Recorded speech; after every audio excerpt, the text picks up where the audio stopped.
الحمد لله الذي أنزل على عبده الكتاب ولم يجعل له عوجا قيما لينذر بأسا شديدا من لدنه ويبشر المؤمنين الذين يعملون الصالحات أن لهم أجرا حسنا ماكثين فيه أبدا وينذر الذين قالوا اتخذ الله ولدا ما لهم به من علم ولا لآبائهم كبرت كلمة تخرج من أفواههم إن يقولون إلا كذبا فلعلك باخع نفسك على آثارهم إن لم يؤمنوا بهذا الحديث أسفا إنا جعلنا ما على الأرض زينة لها لنبلوهم أيهم أحسن عملا وإنا لجاعلون ما عليها صعيدا جرزا أم حسبت أن أصحاب الكهف والرقيم كانوا من آياتنا عجبا إذ أوى الفتية إلى الكهف فقالوا ربنا آتنا من لدنك رحمة وهيئ لنا من أمرنا رشدا فضربنا على آذانهم في الكهف سنين عددا ثم بعثناهم لنعلم أي الحزبين أحصى لما لبثوا أمدا نحن نقص عليك نبأهم بالحق إنهم فتية آمنوا بربهم وزدناهم هدى وربطنا على قلوبهم إذ قاموا فقالوا ربنا رب السماوات والأرض لن ندعو من دونه إلها لقد قلنا إذا شططا هؤلاء قوم اتخذوا من دونه آلهة لولا يأتون عليهم بسلطان بين فمن أظلم ممن افترى على الله كذبا وإذ اعتزلتموهم وما يعبدون إلا الله فأووا إلى الكهف ينشر لكم ربكم من رحمته ويهيئ لكم من أمركم مرفقا وترى الشمس إذا طلعت تزاور عن كهفهم ذات اليمين وإذا غربت تقرضهم ذات الشمال وهم في فجوة منه ذلك من آيات الله من يهد الله فهو المهتد ومن يضلل فلن تجد له وليا مرشدا وتحسبهم أيقاظا وهم رقود ونقلبهم ذات اليمين وذات الشمال وكلبهم باسط ذراعيه بالوصيد لو اطلعت عليهم لوليت منهم فرارا ولملئت منهم رعبا وكذلك بعثناهم ليتساءلوا بينهم قال قائل منهم كم لبثتم قالوا لبثنا يوما أو بعض يوم قالوا ربكم أعلم بما لبثتم فابعثوا أحدكم بورقكم هذه إلى المدينة فلينظر أيها أزكى طعاما فليأتكم برزق منه وليتلطف ولا يشعرن بكم أحدا إنهم إن يظهروا عليكم يرجموكم أو يعيدوكم في ملتهم ولن تفلحوا إذا أبدا وكذلك أعثرنا عليهم ليعلموا أن وعد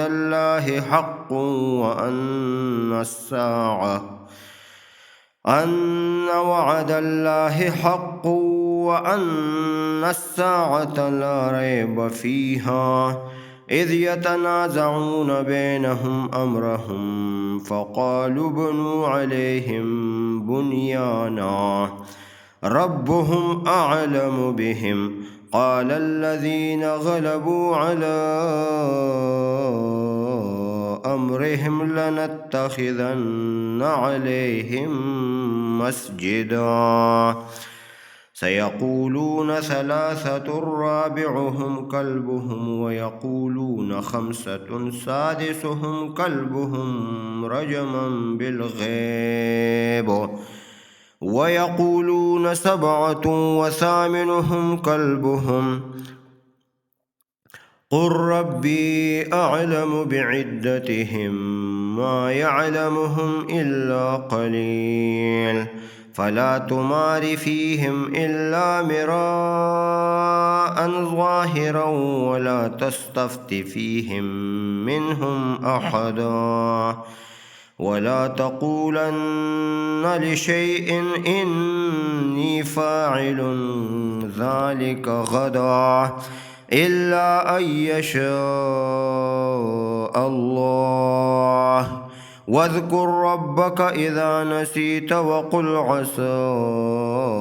أن يهديني ربي لأقرب من هذا رشدا ولبثوا في كهفهم 300 سنين وازدادوا 9 قل الله أعلم بما لبثوا له غيب السماوات والأرض أبصر به وأسمع ما لهم من دونه من ولي ولا يشرك في حكمه أحدا واتل ما أوحي إليك من كتاب ربك لا مبدل لكلماته ولن تجد من دونه ملتحدا واصبر نفسك مع الذين يدعون ربهم بالغداة والعشي يريدون وجهه ولا تعد عيناك عنهم تريد زينة الحياة الدنيا ولا تطع من أغفلنا قلبه عن ذكرنا واتبع هواه وكان أمره فرطا وقل الحق من ربكم فمن شاء فليؤمن ومن شاء فليكفر إنا أعتدنا للظالمين نارا أحاط بهم سرادقها وإن يستغيثوا يغاثوا بماء كالمهل يشوي الوجوه بئس الشراب وساءت مرتفقا إن الذين آمنوا وعملوا الصالحات إنا لا نضيع أجر من أحسن عملا أولئك لهم جنات عدن تجري من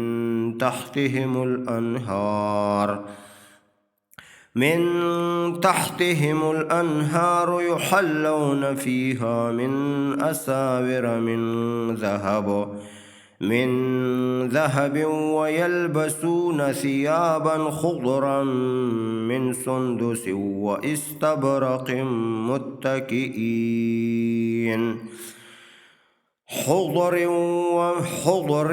حضرا من سندس واستبرق متكئين فيها على الأرائك نعم الثواب وحسنت مرتفقا واضرب لهم مثل الرجلين جعلنا لأحدهما جنتين من أعناب وحففناهما بنخل وجعلنا بينهما زرعا كلتا الجنتين آتت أكلها ولم تظلم منه شيئا فجرنا خلالهما نهرا وكان له ثمر فقال لصاحبه وهو يحاوره أنا أكثر منك مالا وأعز نفرا ودخل جنته وهو ظالم لنفسه قال ما أظن أن تبيد هذه أبدا وما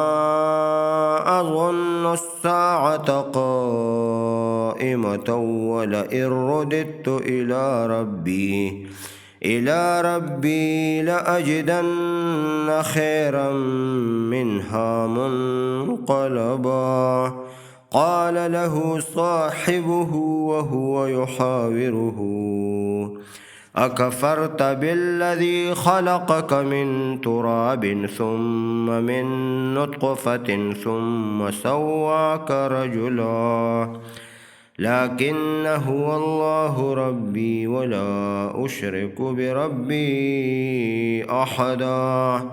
ولولا إذ دخلت جنتك قلت ما شاء الله لا قوة إلا بالله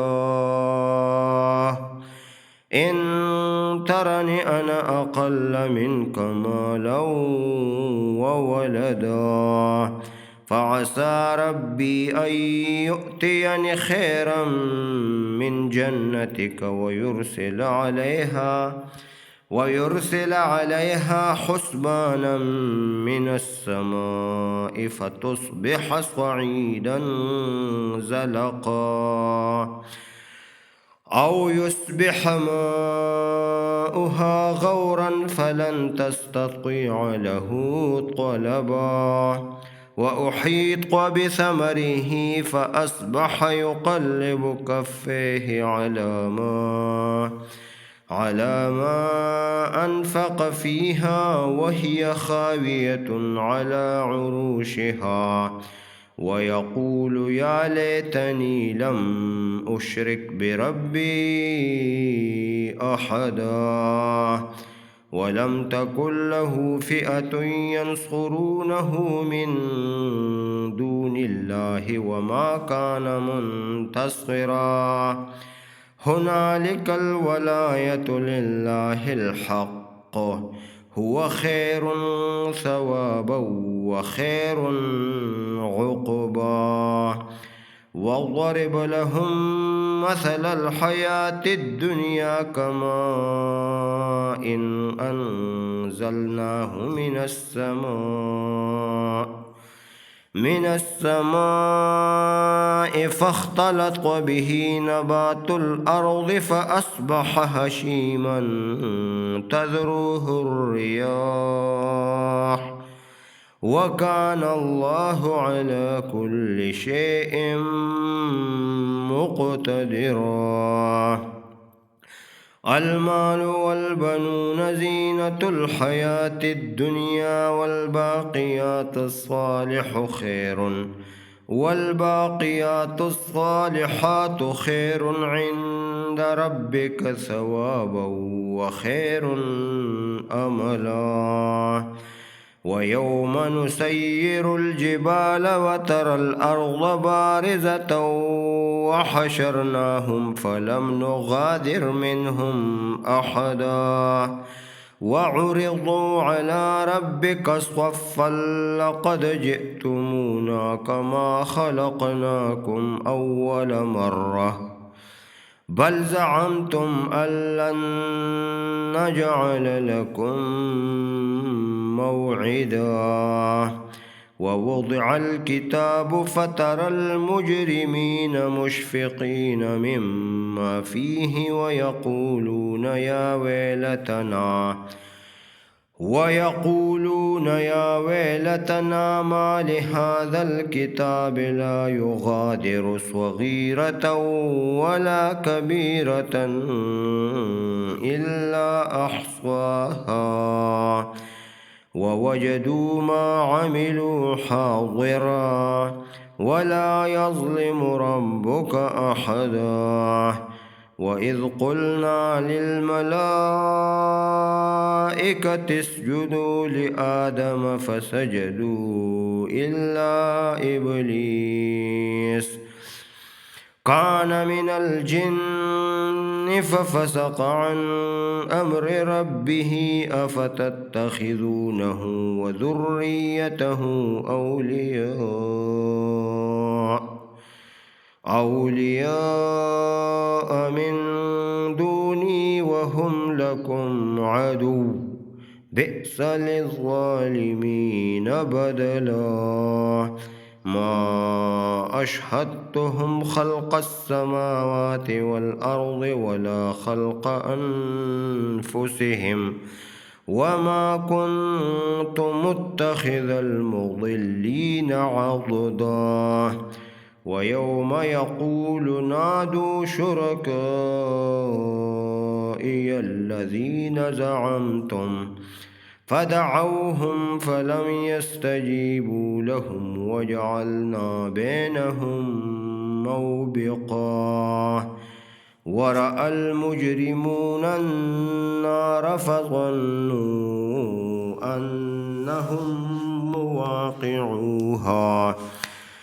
أنهم مواقعوها ولم يجدوا عنها مصرفا ولقد صرفنا في هذا القرآن للناس من كل مثل وكان الإنسان أكثر شيء جدلا وما منع الناس أن يؤمنوا إذ جاءهم الهدى ويستغفروا ربهم إلا أن تأتيهم سنة الأولين أو يأتيهم العذاب قبلا وما نرسل المرسلين إلا مبشرين ومنذرين ويجادل الذين كفروا بالباطل ليدحضوا به الحق واتخذوا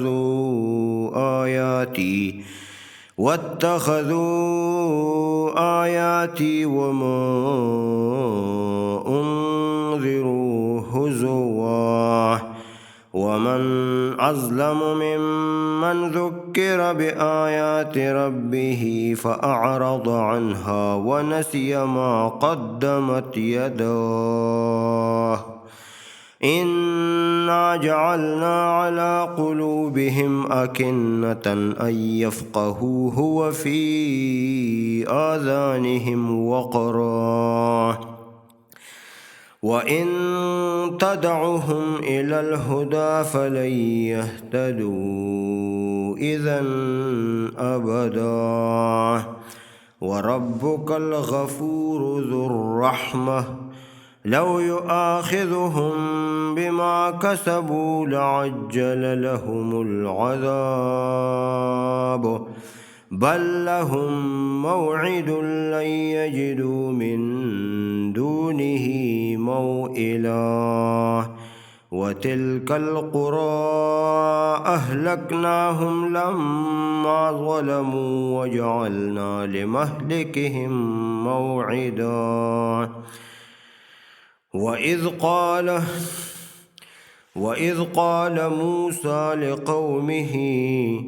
وإذ قال موسى لفتاه لا أبرح حتى أبلغ مجمع البحرين أو أمضي حقبا فلما بلغا مجمع بينهما نسيا حوتهما فاتخذ سبيله في البحر سربا فلما جاوزا قال لفتاه آتنا غداءنا لقد لقينا من سفرنا هذا نصبا قال أرأيت إذ أوينا إلى الصخرة فإني نسيت الحوت وما أنسانيه إلا الشيطان أن أذكره واتخذ سبيله في البحر عجبا قال ذلك ما كنا نبغي فارتدا على آثارهما قصصا فوجدا عبدا من عبادنا آتيناه رحمة من عندنا وعلمناه من لدنا علما قال له موسى هل أتبعك على أن تعلمني مما علمت رشدا قال إنك لن تستطيع معي صبرا وكيف تصبر على ما لم تحط به خبرا قال ستجدني إن شاء الله صابرا ولا أعصي لك أمرا قال فإن اتبعتني فلا تسألني عن شيء حتى أحدث لك منه ذكرا فانطلقا حتى إذا ركبا في السفينة خرقها قال أخرقتها لتغرق أهلها لقد جئت شيئا إمرا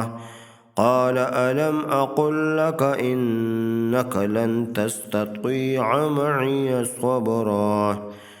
قال ألم أقل إنك لن تستطيع معي صبرا قال لا تؤاخذني بما نسيت ولا ترهقني من أمري عسرا فانطلقا حتى إذا لقيا غلاما فقتله قال أقتلت نفسا زكية بغير نفس لقد جئت شيئا نكرا قال ألم أقل لك إنك لن تستطيع معي صبرا قال إن سألتك عن شيء بعدها فلا تصاحبني قد بلغت من لدني عذرا فانطلقا حتى إذا أتيا أهل قرية استطعما أهلها فأبوا أن يضيفوهما فوجدا فيها جدارا يريد أن ينقض فأقامه قال لو شئت لاتخذت عليه أجرا قال هذا فراق بيني وبينك سأنبئك بتأويل ما لم تستطع عليه صبرا أما السفينة فكانت لمساكين يعملون في البحر فأردت أن أعيبها وكان وراءهم ملك يأخذ كل سفينة غصبا. وأما الغلام فكان أبواه مؤمنين فخشينا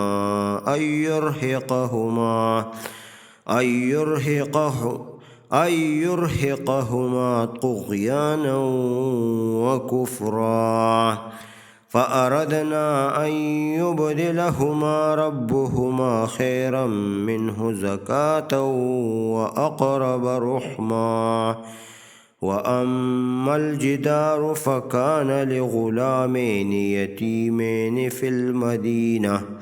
في المدينة وكان تحته كنز لهما وكان أبوهما صالحا. فأراد ربك أن يبلغا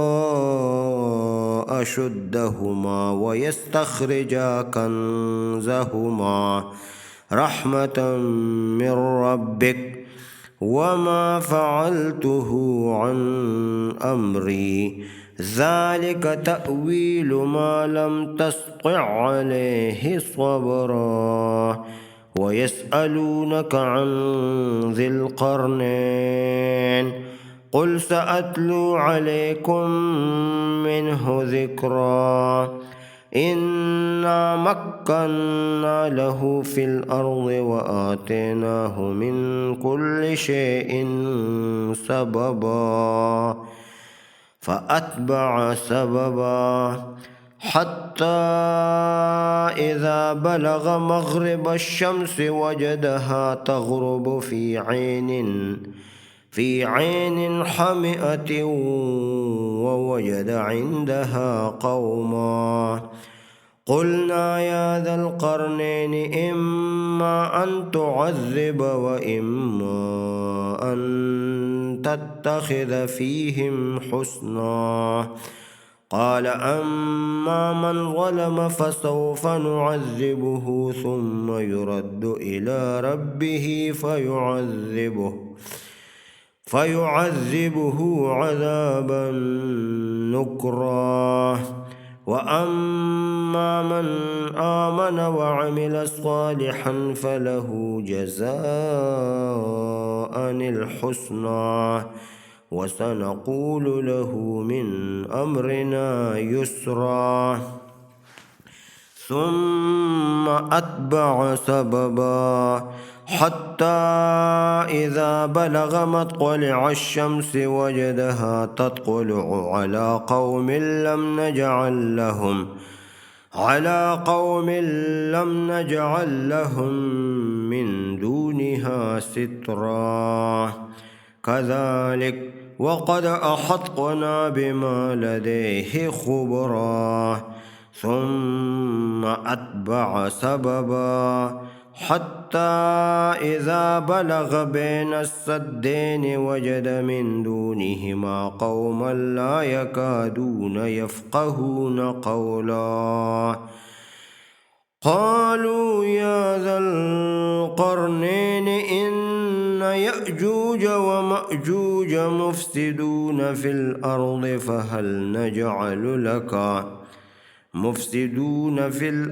فهل نجعل لك خرجا على أن تجعل بيننا وبينهم سدا. قال ما مكني فيه ربي خير فأعينوني بقوة أجعل بينكم وبينهم ردما. آتوني زبر الحديد حتى إذا ساوى بين الصدفين قال انفخوا حتى إذا جعله نارا قال آتوني أفرغ عليه قطرا. فما استطاعوا أن يظهروه وما استطاعوا له نقبا قال هذا رحمة من ربي فإذا جاء وعد ربي جعله دكا وكان وعد ربي حقا وتركنا بعضهم يومئذ يموج في بعض ونفخ في الصور فجمعناهم جمعا وعرضنا جهنم يومئذ للكافرين عرضا الذين كانت أعينهم في غطاء عن ذكري وكانوا لا يستطيعون سمعا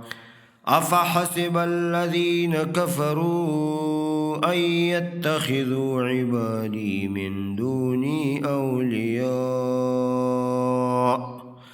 إنا أعتدنا جهنم للكافرين نزلا قل هل ننبئكم بالأخسرين أعمالا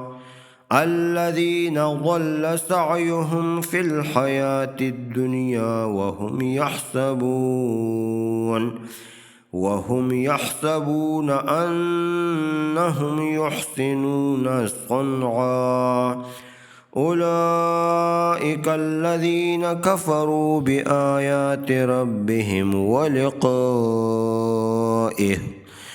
ولقائه فحبطت أعمالهم فلا نقيم لهم يوم القيامة وزنا ذلك جزاؤهم جهنم بما كفروا واتخذوا آياتي ورسلي هزوا إن الذين آمنوا وعملوا الصالحات كانت لهم جنات الفردوس نزلا خالدين فيها لا يبغون عنها حولا قل لو كان البحر مدادا لكلمات ربي لنفد البحر قبل أن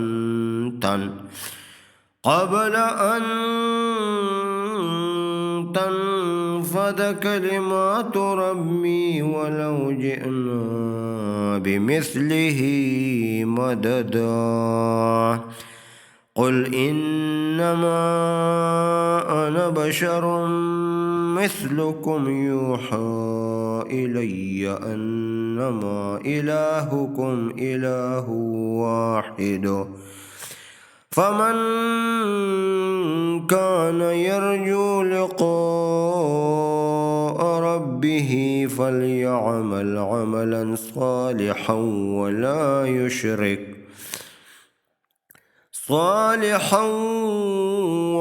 يشرك بعبادة ربه أحدا صدق الله العظيم وصدق رسوله النبي الكريم.